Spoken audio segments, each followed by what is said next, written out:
नमस्कार दोस्तों। आज इस वीडियो में हम सीखने वाले हैं, यदि आपके डेटा में कहीं नंबरिंग वैल्यू है और आप उस डेटा में आपको एरर वैल्यू भी दी हुई है और आपसे कहा जाए कि उस वैल्यू को आपको सम करना है, तो वो हम किस किस कंडीशन में कर सकते हैं और कैसे कर सकते हैं। बेसिकली आपने देखा होगा, यदि आप एक्सेल में सम करने जाते हैं, यदि कहीं पे वैल्यू एरर है तो आप उस वैल्यू को सम आपको प्रॉपर शो नहीं करता। वो कैसे देखते हैं इस वीडियो में। देखिए, यहाँ पे मेरे पास एक डेटा मैंने बनाया हुआ है, कुछ कस्टमर नेम लिया, आईडी ली और यहाँ पे जनवरी फेब का मैंने सेल्स लिया हुआ है। ठीक है। अब जैसे मैं यहाँ लास्ट में आ जाता हूँ, यदि मुझे इसमें सम करना है तो देखिए सिंपल सम क्या, इक्वल टू SUM सम करते हैं, इसके बाद इस वैल्यू को सिलेक्ट करते हैं और एंटर कर देते हैं। तो अब देखिए मेरे यहाँ पे जैसा मैंने एंटर किया तो ऑटोमेटिकली यहाँ पे एरर दे दिया, बिकॉज यहाँ पे हमारे पास डेटा में एरर है, इस वजह से यहाँ पे हमें एरर दिया है।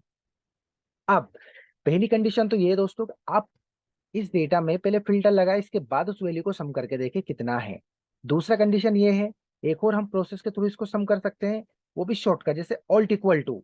एक आपने देखा होगा सम हम कर सकते हैं alt equal to. Alt equal to भी वहां एप्लीकेबल है जहां पे यदि आपके पास डेटा में एरर नहीं है, इसके बाद यदि आप ऑल्ट इक्वल टू प्रेस करेंगे तो ऑटोमेटिक वहां पे डेटा सम होके आ जाएगा।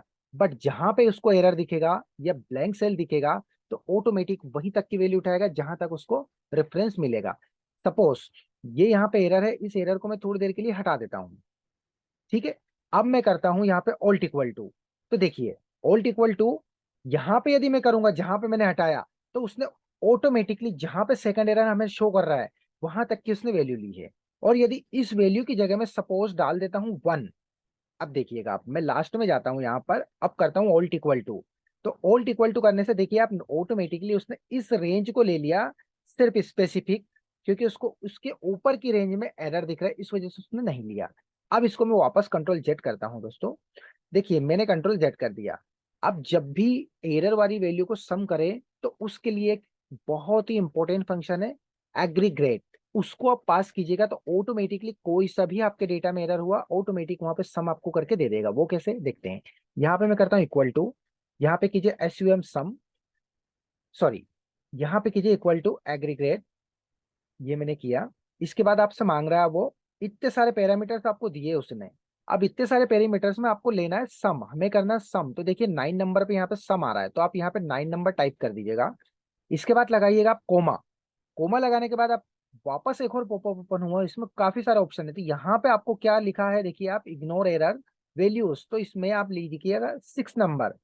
इसके बाद अगेन कोमा लगाइए, इसके बाद आपसे मांग रहा है वो अरे। अब अरे में हमें क्या देना है, हमें देना है अरे में वैल्यूज। तो वैल्यूज में दे देता हूं यहाँ पर और इसको कर देता हूं ओके। तो ये देखिए दोस्तों, एक ही क्लिक में यहाँ पे हमने एग्रीगेट फंक्शन का यूज करके सम निकाल लिया। यानी कि आपके डेटा में किसी प्रकार का कोई भी एरर हुआ तो ऑटोमेटिक आप इस वैल्यू को सम कर सकते हैं। अब इसी तरह से यदि फैब का सम आपको करना है, सिर्फ इसको कॉपी करके यहाँ पेस्ट करना है, तो आप देखिए दोनों वैल्यू हमारी सम हो चुकी है विथ एरर।